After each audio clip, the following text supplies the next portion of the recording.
if we won, Mitt and I planned on doing this year, you know, saving Medicare, saving Medicaid, saving Social Security, doing tax reform. That ain't gonna happen because we didn't win. We understand that. We get that. Paul Ryan sits down for his first interview with a national publication since the election. Welcome to Seib and Wessel on WSJ.com. I'm Jerry Seib. Paul Ryan, House Budget Committee Chairman and unsuccessful Republican vice presidential candidate in 2012, sat down with us this week to talk about the budget battles in the Capitol and what it's like to lose a presidential election. Let's have a listen. I don't think they're going to want to reform entitlements like we want to or we should. And there are people who agree with us on how to reform these entitlements from the other side of the aisle, but I don't see any great desire to do fundamental entitlement reform. That means we'll have to do things that buy us time. What we're worried about is a culture of dependency that drains and saps people of making the most of their lives.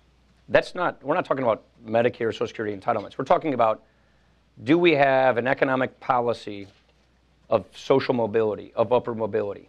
Are we attacking poverty at the root causes, or are we simply merely treating the symptoms of poverty to make it easier to tolerate and therefore perpetuate it? You say the thing you expect, your goal is to get a big down payment on the debt. How do you expect to do that with a Democratic Senate and a Democratic president without having some revenues? He already got his revenues.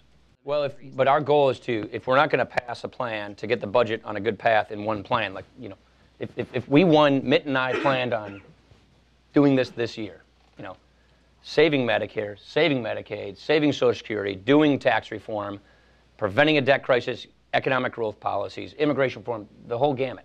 That ain't going to happen because we didn't win. We understand that. We get that.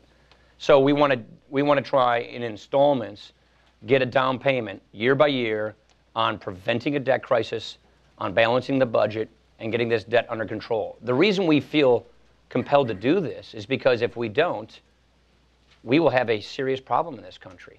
I mean, look, if interest rates go on us, and that's a whole other conversation, we lose control of our fiscal situation. If you don't do dividends and capital gains, you are not going to get a top rate at that level. Are dividends and capital gains out of bounds? Yeah, I've never really, I mean, I think there's a good argument to have between ordinary income and capital income and how capital income is risk-based income and helps growth. But if your rates are getting low enough, then the difference between the two is not as severe with respect to growth effects. So I think that debate ought to be open with respect to tax reform. I don't despair. I think despair is wrong. I gave up despair for Lent last time. So, you know, clearly I thought about the woulda, coulda, shoulda, but I already got that. I already processed that thinking after the election, during the holidays, during the Thanksgiving and Christmas time, New Year's time. You know, the thing is, I had to jump right back into work. So you basically have to dust yourself off and get back to work. I mean, John called me Wednesday morning and asked me to come back as budget chair and to pick up where I left off, and I automatically did. I didn't really think I would. It never occurred to me that I'd do anything else.